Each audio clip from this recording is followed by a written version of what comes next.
Welcome to DiverseToons at WonderCon at home. I'm your moderator, Monique, and I'm also the co-founder of DiverseToons. And today I'll be joined by Dre, who's also moderating this with me, Deborah from BlkWomnAnimator, Abelle from Drawing While Black, Bree and Wei, the co-host and host of a Black and Animated podcast. And just a brief overview of the conversation, we are going to be talking about cultivating safe digital and physical spaces and supporting Black people within the animation industry.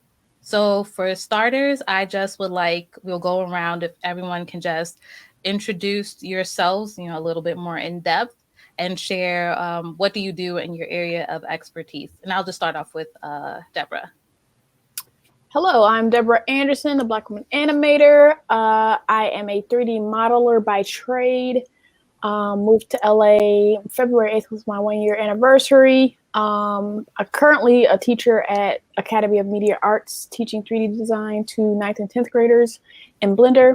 And I also have a YouTube channel, BlkWomnAnimator, where I discuss animation topics, race, gender, and interview animation legends. I'm Abelle Hayford. I am a color designer, BG painter, mostly just a generalist in animation illustration. I'm currently freelancing for Disney and Cartoon Network. And in June, I'll be working with Netflix on an adult series. I'm also the head organizer of Drawing While Black, a hashtag promoting Black artists around the world, and also the organizer of the directory that follows it.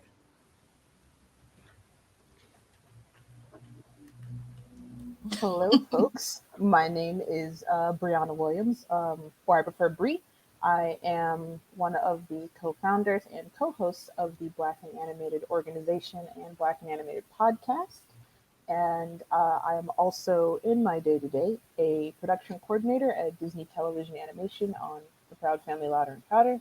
And I also am an artist. I like to storyboard.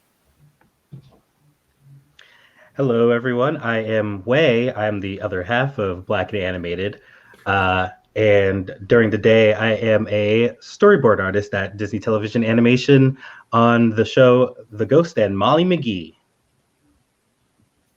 Nice. So I will start with Black and Animated. Can you tell us a little bit more about the podcast, why you started, when you started it, and and maybe why and when you started the podcast? Oh, geez. Back in 1945, when I was a young lad. It was the early 1800s. 4 years ago. Or 7 years ago. Oh, geez. What was that, 2018? 2017. 2017. Yes. Yeah, 2017. Maybe? Yeah. A while ago. It was a hot minute ago. Back in 2017 or 2018, I met Waymond at a Cartoon Network mixer, was it? Yeah, we met at a Cartoon Network mixer hosted by, at the time, Chris Wimberly's The Animation Network group and podcast. And it was like just a event that was meant for people to network with Cartoon Network professionals and get to know, like, how do I get in the industry and all that jazz. And the mixer had moved over to, sorry, I'm going like deep into the story, how we got started, sorry. The mixer had moved over to Story Tavern, which is a bar in Burbank, and it was very loud. And I was like, it's too loud in here. I'm anxious, my social anxiety. I'm going to go outside. And then I just saw a group of Black men outside talking. I'm like, oh, that's where all the Black people are. I'm going to go over there and talk to them. And Waymond was one of those people. And that's how we met. Yeah, that's where we first met. And we were kind of just like joking around in this circle of just Black people standing outside of Story Tavern. And it was strange because it kind of felt like this metaphor a little bit, because the inside of Story Tavern was packed And if you were looking from the outside within, you could see a lot of white faces, not a lot of diversity inside Story Tavern. I mean, I'm not talking about Story Tavern, but it just felt like this weird metaphor for the industry, because we were all kind of like in this circle outside, just like talking about animation and talking about just the industry in general. And it felt strange. It felt strangely like a metaphor. And that was our first time meeting. And we ended up meeting again at CTN. And we were during our second meeting, we were getting to talking like, that experience at Story Tavern was really interesting. And we started thinking about like, I kind of wanted to start a podcast. I've been thinking about starting a podcast. Oh, me too. Like, I wanted to be about this. I wanted to be about like Black people in animation. Yeah, like I would love to have a podcast like that. This is something that we have not seen, is a lot of Black creative voices highlighted in animation, and was pretty much the start of Black and Animated, is wanting to highlight Black voices in animation.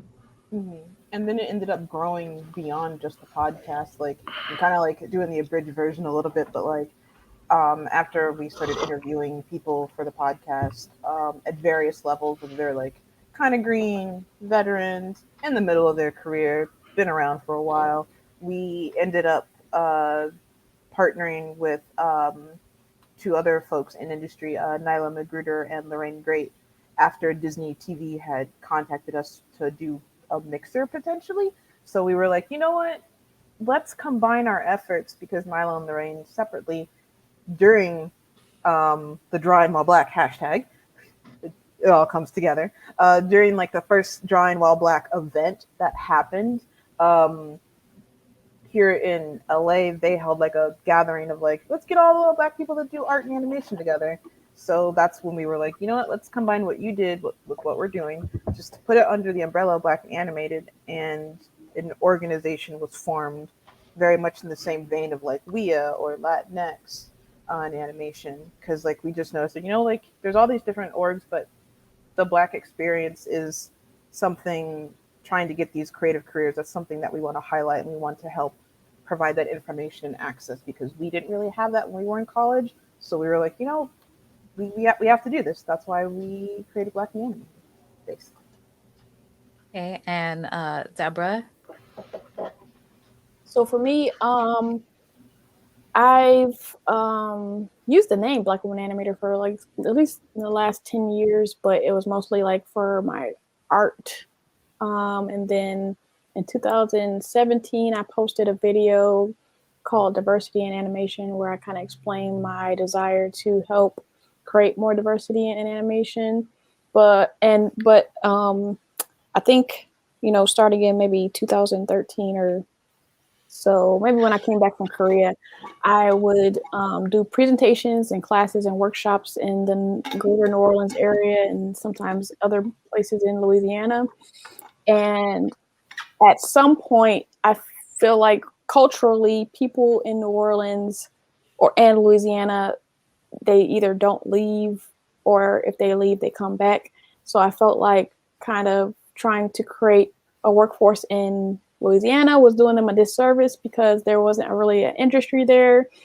Now there's NXL Entertainment, and there's another games studio, and then there's Turbo Squid, which I worked at, Moonbot in northern Louisiana, but there wasn't really an industry. So I felt like I would feel bad if I created all these people to do animation and then they wouldn't have any jobs. So I took my platform online. So I started producing more videos on my YouTube channel, and 2019 was the first year that I produced a video every week for my channel.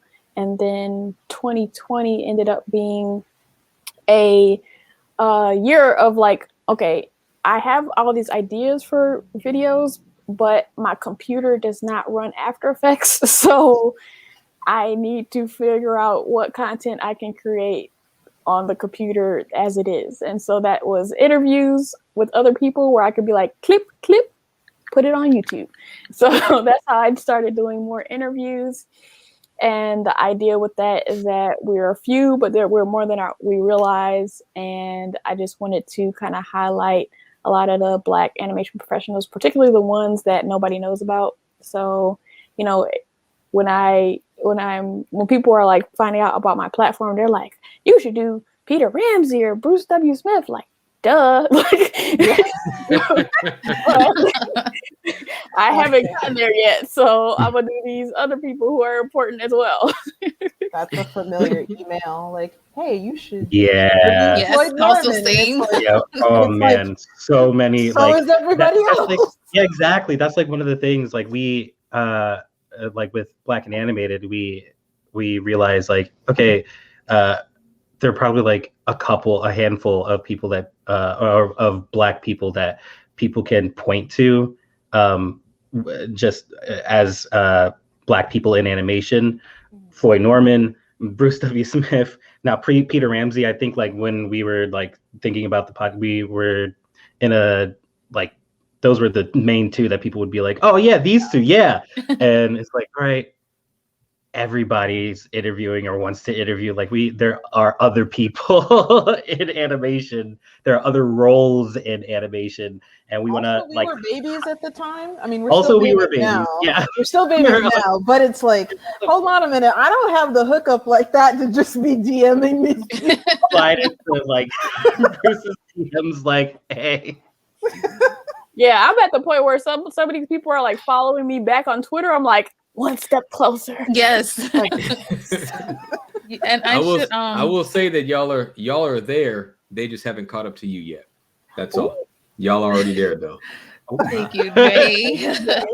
we gonna put that in proper perspective. I think it's funny because both of you, I wanted to interview, or I still plan on interview Dan Haskett, and I remember Black and Animated got him, and I was like, okay, I'll wait for that to die down. And then Deborah got him, and I was like, okay, we gotta wait for that to die down a little bit. So he's like my best friend now. So yeah, no, I mean, I've been knowing Dan for a while, and I'm like, in my head, I'm like, I hope he doesn't think like anything of it, like, you know, but I'm just a really like, nice guy. Like, I literally have a drawing he gave me. Yeah. Oh my God. Amazing. It's so long overdue, but I mean, I'm happy to see him he keeps getting interviewed. I'm just like, dang it, I should have went for it when I thought about it. And I'm gonna watch this now and be like, Monique, what's going on? I got an interesting question for all of y'all. Go for it. Since now you're in this seat where you seek out and you interview people to further like, you know, shine a light on the people that are here, how has doing that changed your idea of your role artistically in the environment? You know what I mean? So now you're not only artists now, right? You're now curators of the culture. How has that changed your thinking? Oh, that's a lot of pressure. I don't know. I don't want that on camera. Too much pressure. Oh, geez. That's a good question. Me, Deborah, and Monique are close, so I can probably guess their answers of it. But Black and Animated, it'd be interesting to hear this. Yeah, how has it changed you as an artist now that you're a curator?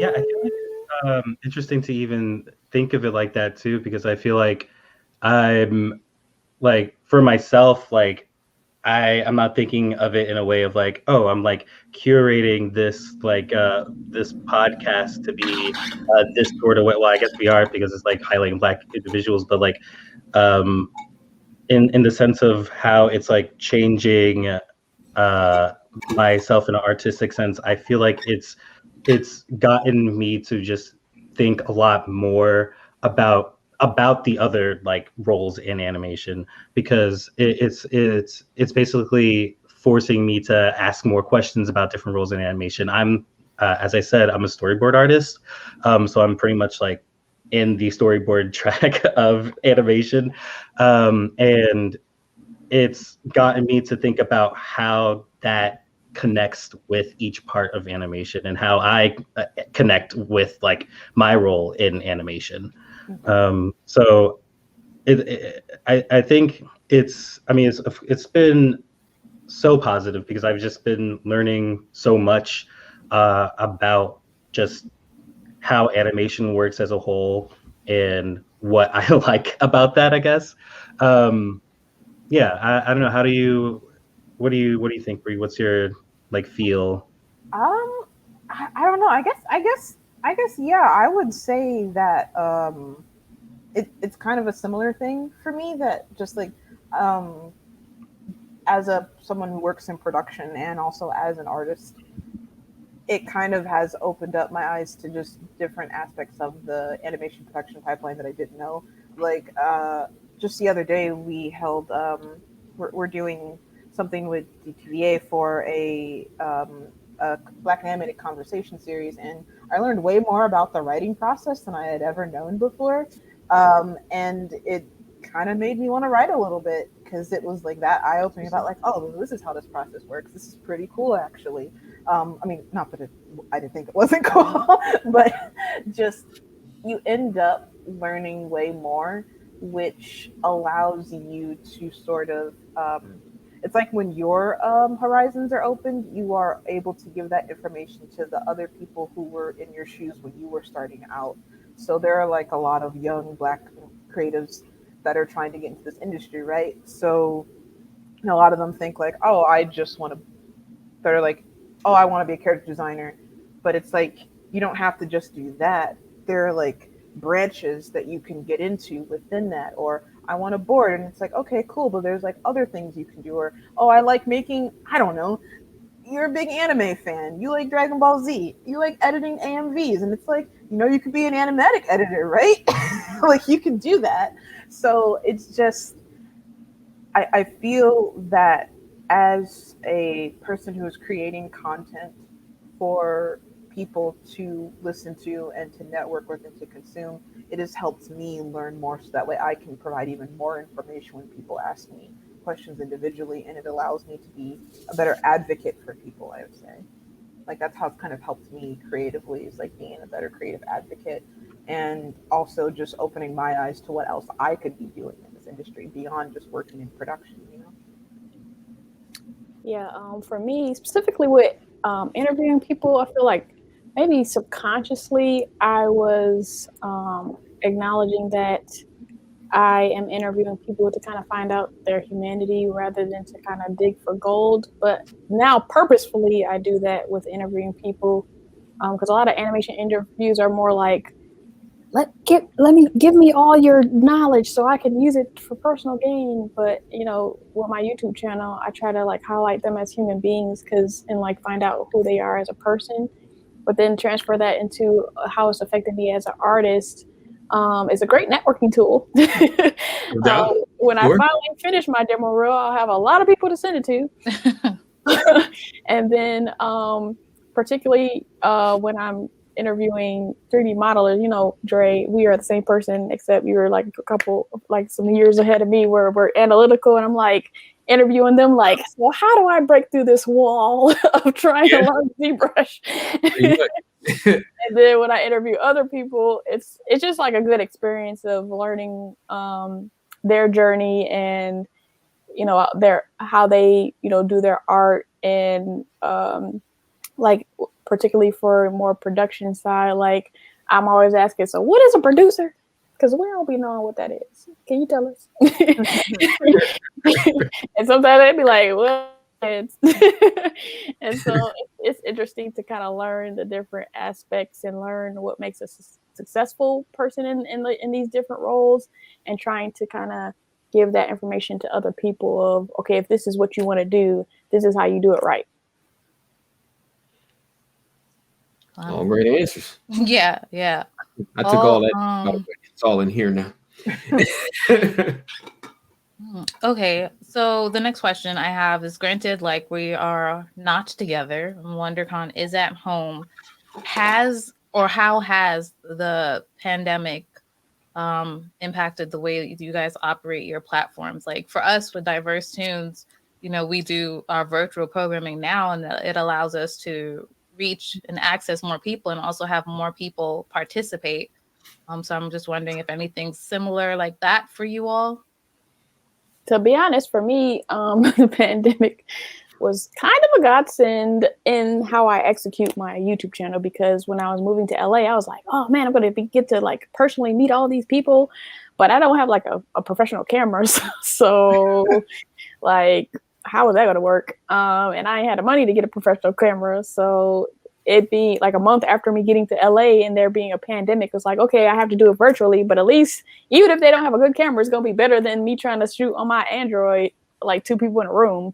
So that it's like a good excuse to not, I would love to meet these people in person, but since I don't have the equipment, it's kind of perfect for me to have these virtual conversations and being able to provide quality content anyway. So the pandemic has made it work where I don't have to, some people, particularly older generations, like that one-on-one in-person thing, and I'm like, oh, we can't do it, it's pandemic, so let's do it virtually.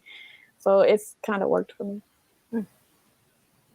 See, for us on our end, pandemic was a bit of a blessing and a curse in disguise, I would say. I mean, pandemic's bad regardless, but it just, as far as like for Black and Animated as an organization, as a podcast, it kind of it set us back a little bit initially, because our organization were very much about getting people together in person to have that interaction with studios, with other professionals, like our Nickelodeon mixer, our Disney TVA mixer. Yeah, a lot of our events as an organization were networking events.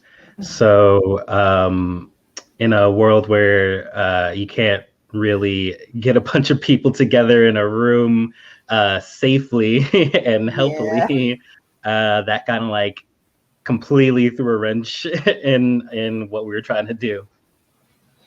Yeah. So we really had to rethink what we were doing. Yeah, and it took a bit to just sort of get back in the swing of things, especially also too because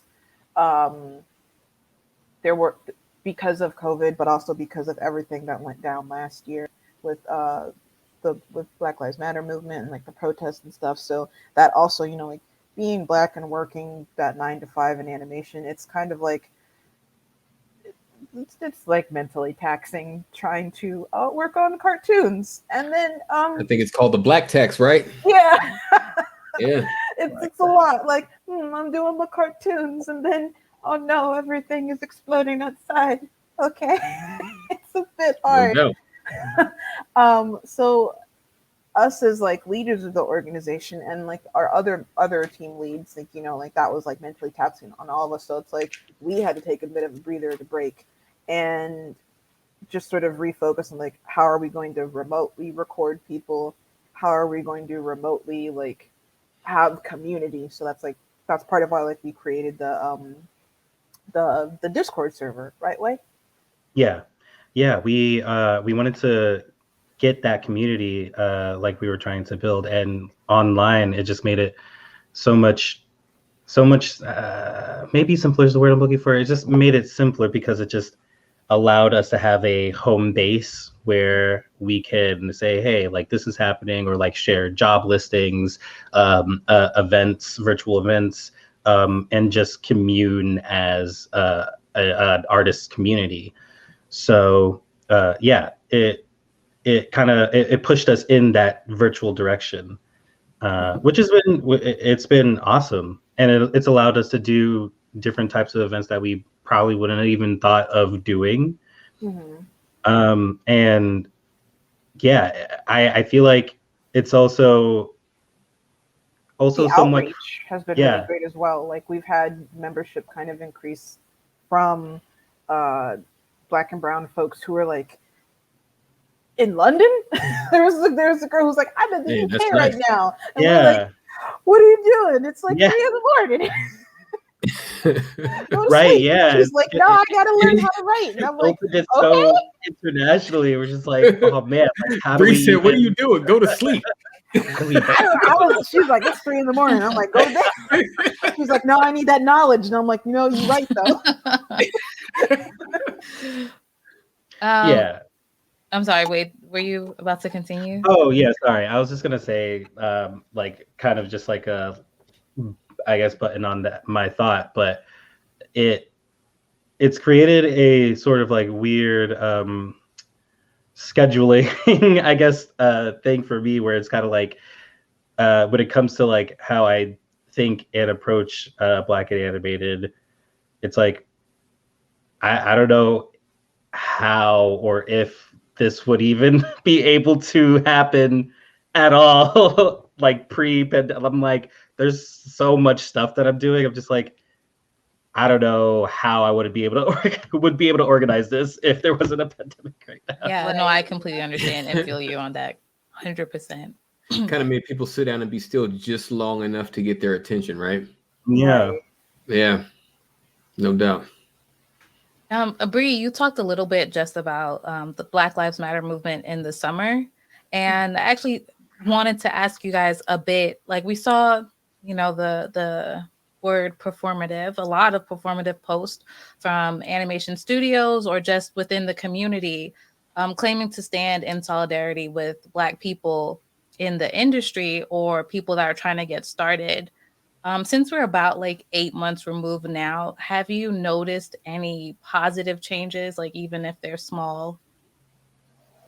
I feel like the changes have been more internal than external, I would say.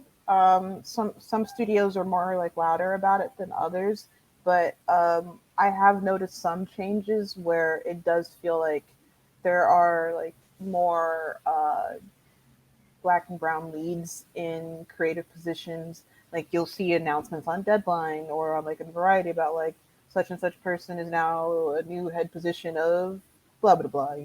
Like that's really good. Or executives are be like more Black executives here at this studio or this place, which I think is all well and good, and I do feel like it's really hard to say just because some stuff is more internal than external, but the stuff that I've seen externally, like just there's just like more programming too that's starting to come out as well that is highlighting more like Black characters, more Black creatives in these lead roles. So I do think there has been some change, but at the same time, like it's not fully there yet, because you can say like you support the movement, but if you're only there for a moment, then what's the point? Like, it's about the movement, not the moment. And I do feel like there was like a whole lot of there was a lot of support, but then some of it did fall out, because it's like you all noticed there was panel after organization after this after that all summer last year, where this studio was holding this big event, that studio was holding this big event to focus on BIPOC and all that jazz, right? But we noticed that it was almost overwhelming, in a way. Absolutely. Where there was a lot of people within our membership too that were expressing like they feel tired, they feel overwhelmed, and people who, because we're remote, it's like folks in the East Coast, for example, are now getting to like go to like networking things at Nickelodeon over on the West Coast, what they wouldn't be able to do before. But it's like a lot of them feel like, if I miss this, I'm not going to get anything. And that sentiment's like really sad and upsetting, because there was almost like a Black creative burnout in a way. Like that's what was going on.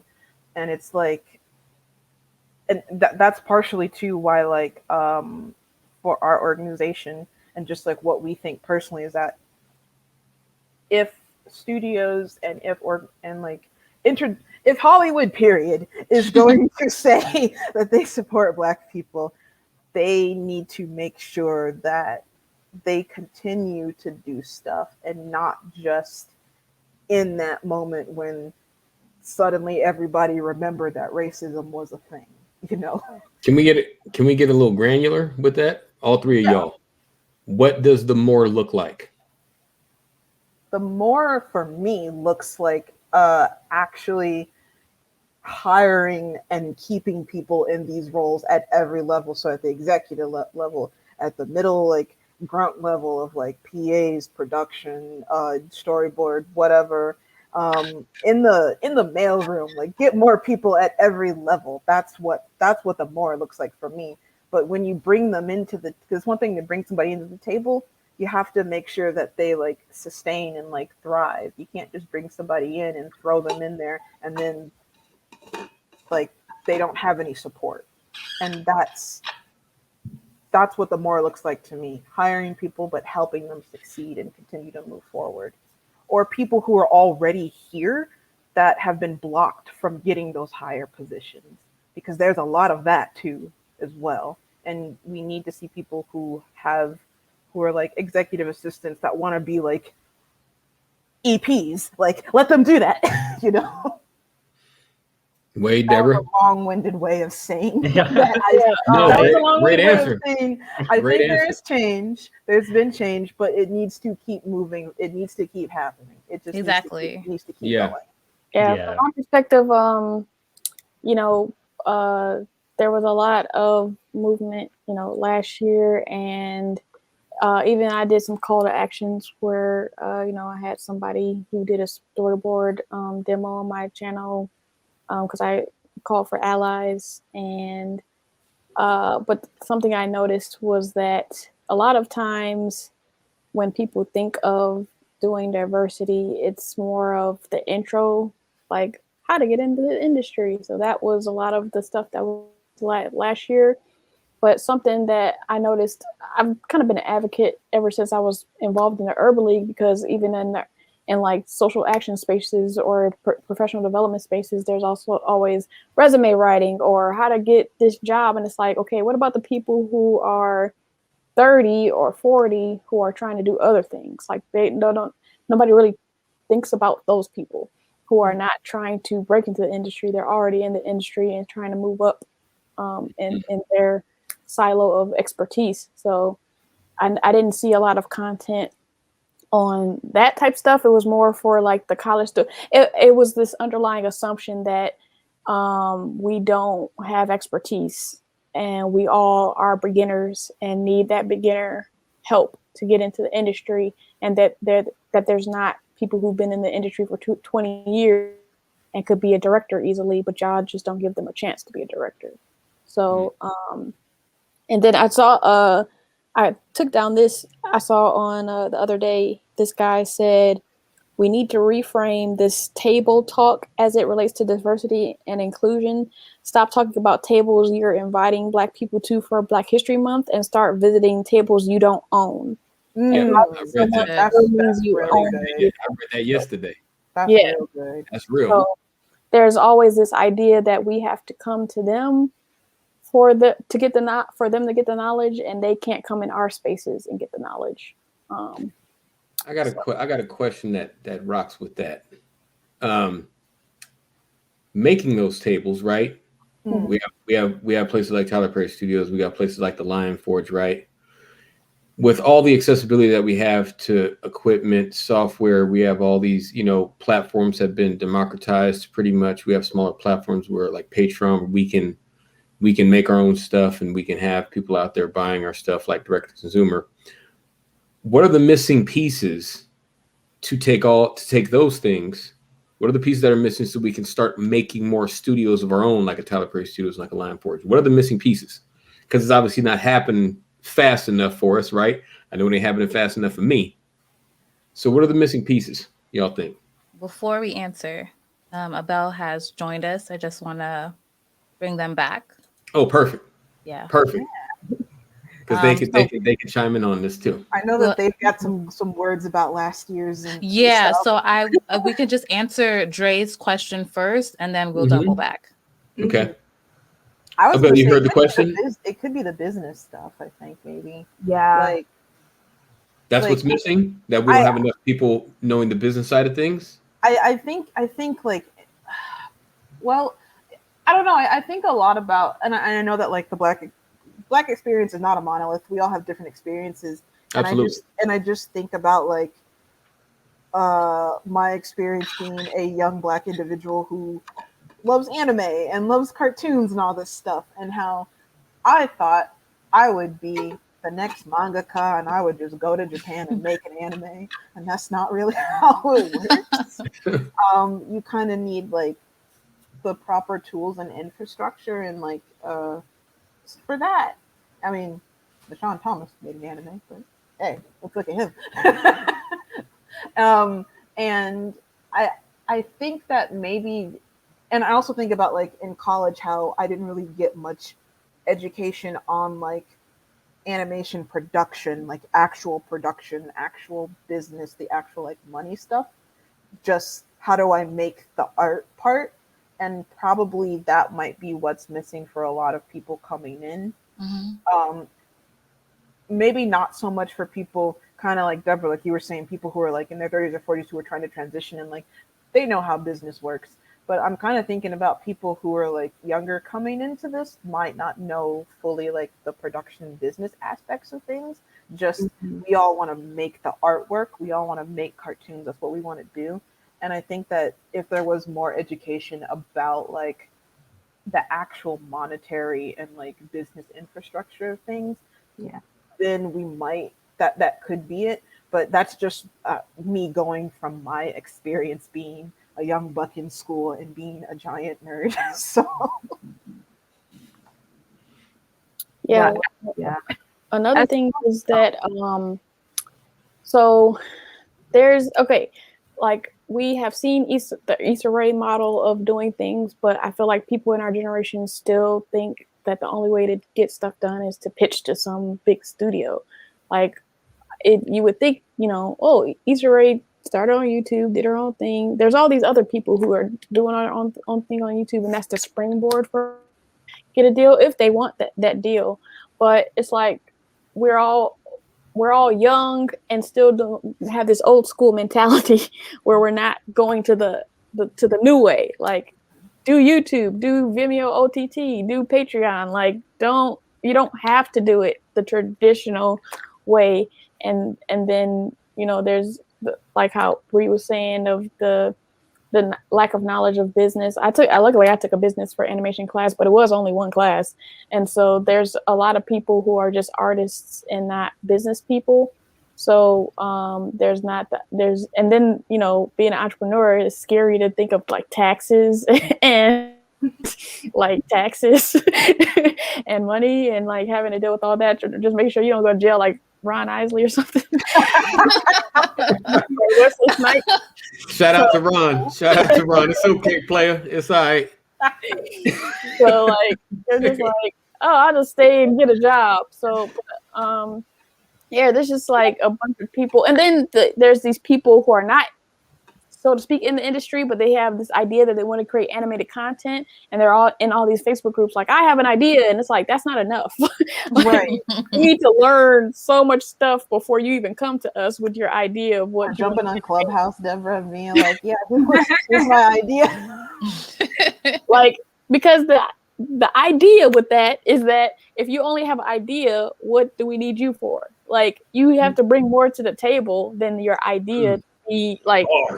If you only got an idea, we can just take your idea and then do it ourselves. Yeah, because a lot of people don't know how much this stuff costs. Like, again, I keep thinking about Clubhouse just because like I was on there was somebody who was in a Clubhouse talk that I was in and was just like, yeah, so I have an idea for 3 5-minute animated, like Black animated music videos, superhero characters. But I don't know how much this stuff costs, and I can just go to a guy on like Fiverr or something and get that, but I want to pay people fairly. Is there like a guide for it? And I said, well, why don't you check out the Animation Guild stuff is like a starting point, because there's that PDF of like Animation Guild wages that people can like reference for like, this is how you should be paying people properly. But they were like, man, you're telling me this is like $1,000-something. Like I feel like this is too much. And I'm like, well, you're asking for like 5 minutes of an animated thing. So you need a character designer. You need a background artist.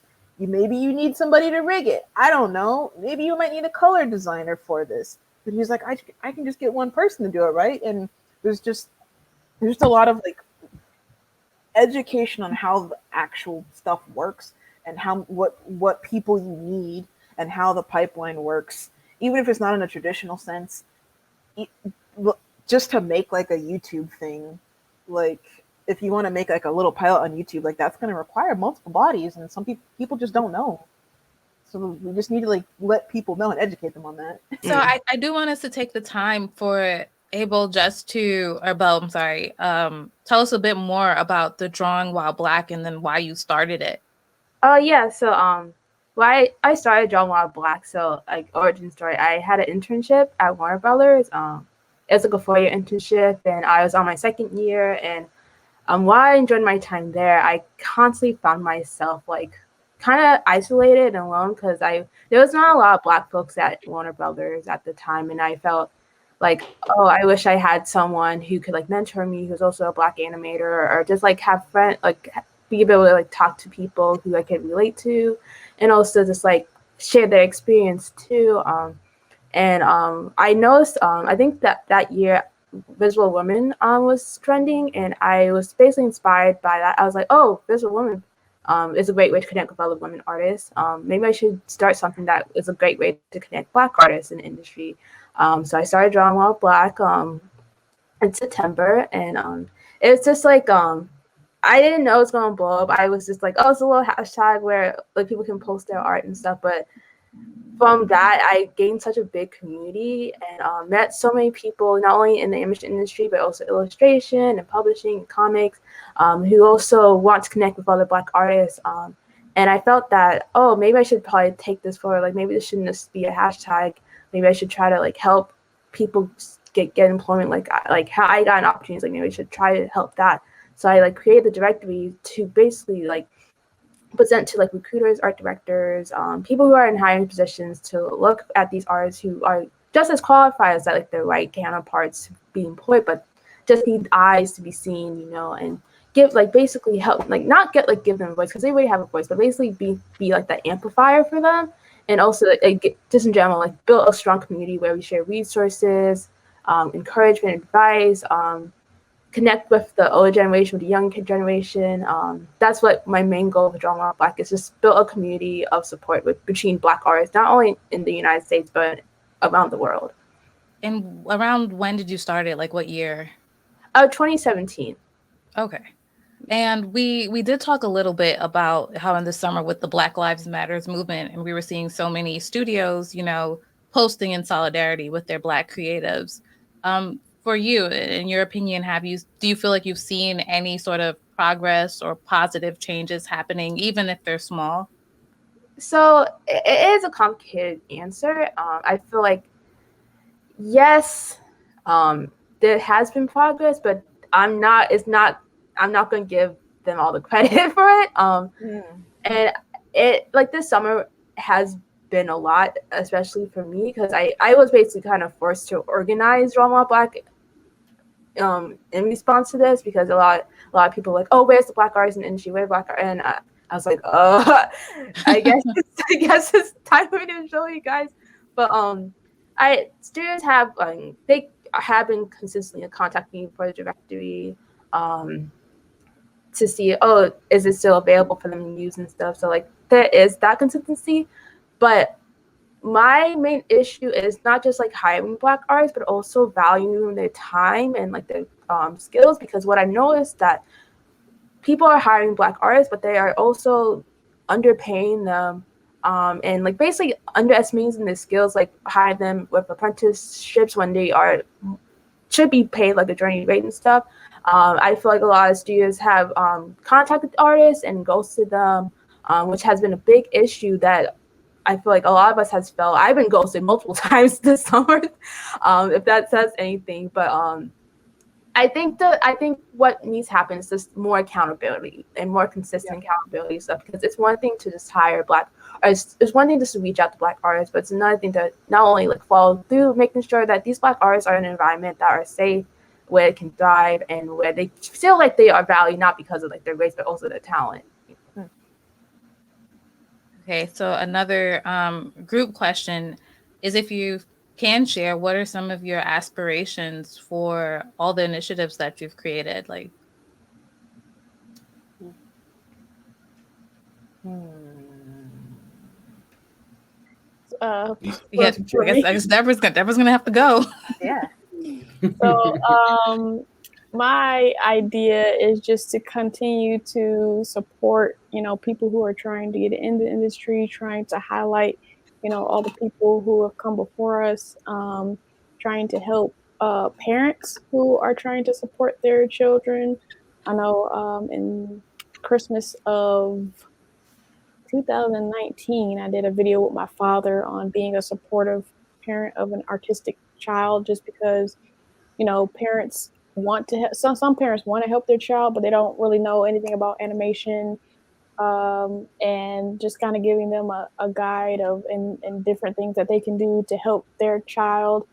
But for me, it's all about trying to create that Black animation ecosystem, and trying to see how we can become successful in Black animation without having to rely on Hollywood.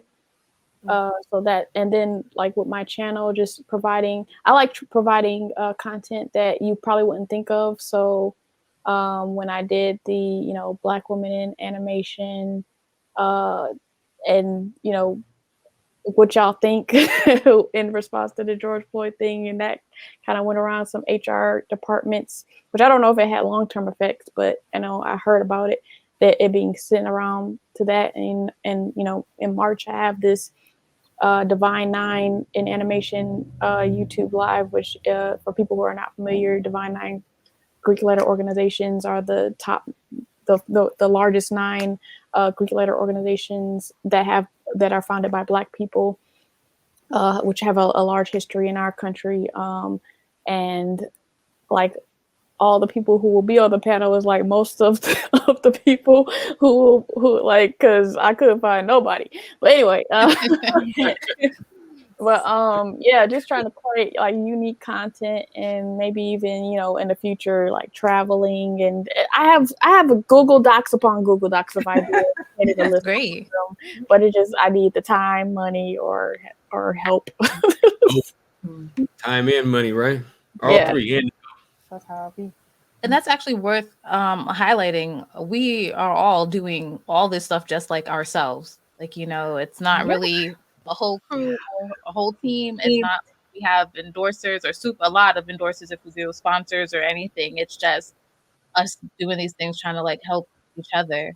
Mm-hmm. Oh, and one quick thing, I do have like a new thing on my channel that started last month with the Animation Snob with Trevor Butler, because I want more collaboration on my channel. And I don't personally watch anime, but I would like to have the content on my channel, so giving people that platform to talk about it, because I don't want to kind of bastardize the conversation and like, yeah, well, I don't even know what question to ask. So I'm like having other people who are passionate about it talk about it on my channel. And so like I was on Clubhouse, and like it was a pick your top 3 Pixar films. So as a group, we like picked our top 3. It was like a whole process, but he was like very animated in audio. So I was like, hey, let's have a Zoom conversation. Do you want to have a show on my channel? And he's like an actor or something. So I just saw the potential in him, and I was like,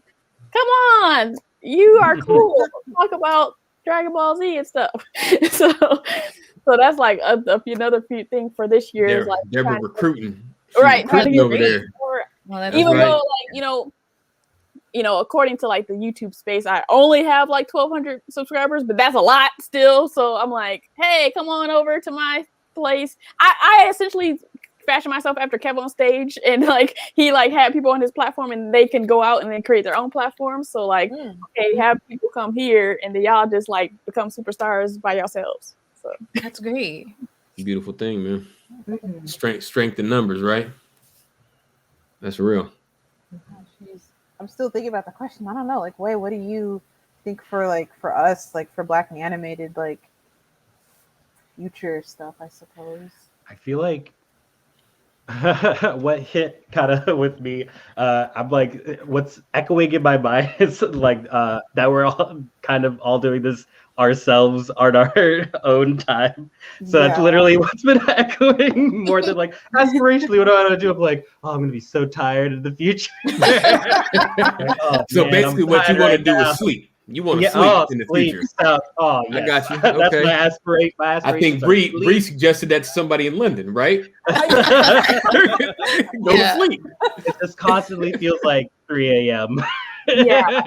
Well, But it is really hard though, just because like mm, when being an organization kind of in the vein of like the other advocacy groups that exist, like Rise Up, Latinx, um, you have studios come to you and ask you questions kind of repeatedly, like how can we do better, how can we help, and it does get a little difficult at times, just because you can tell like their HR teams and whatnot how to help only so much, like, and then they have to put forth the work in order to do it.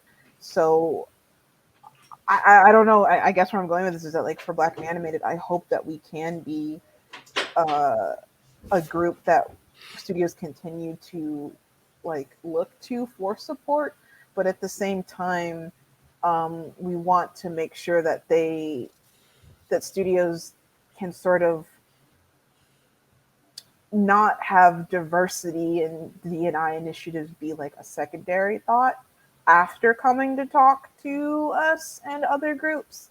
And like the initial conversations can be something that they fully learn from and actually, put forth the work, are doing like diverse hiring, but not just because it's hitting quotas, but because you just need to have different kinds of people working on things. You can't have the same dude that worked on I don't know. I'm not gonna. I don't know the same dude that worked on X movie that you knew from before. Like you Yeah. need to just sort of. I'm like rambling. I want Black and Animated to just be a good resource, but sort of not necessarily hand holding in a way. I Yep. don't know if that's yeah, like the right Yeah, phrase. yeah. yeah, totally. Makes sense. Yeah. I have to Mhm. interject, everybody. I'm so sorry, but we are definitely overtime. Oh no, it's okay. Yeah. But I will say to all the viewers, if you are loving this conversation, DiverseToons has a bunch of this, and we will be doing more conversations like this in the new year.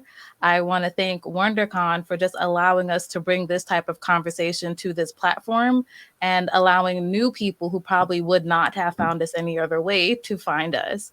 Can everyone just say again, like how can people find you all now? Like,